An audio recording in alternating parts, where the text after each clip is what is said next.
শীত আসলে কিন্তু আমাদের ত্বকের একটা ব্যাপক পরিবর্তন হয়, আবহাওয়া অনেক বেশি ড্রাই হয়ে যায়, শীত বেশি পড়ে, যার ফলে আমাদের স্কিনে বিভিন্ন ইন্টারনাল চেঞ্জ হয়ে থাকে।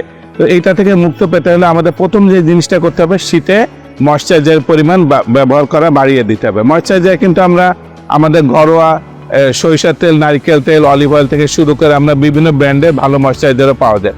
তো যেই পেশেন্টের জন্য বা মানুষের জন্য যেটা অ্যাফোর্ডেবল সেটা ব্যবহার করবেন। কিন্তু এটা নর্মাল গরমকালে দেখা যেত যে আমরা একবার ব্যবহার করতাম বা করতামই না, শীতকালে সেকেবারে একের অধিক কয়েকবার করে আমাদের ময়েশ্চারাইজার ব্যবহার করতে হবে। এটা একটা গুরুত্বপূর্ণ ব্যাপার।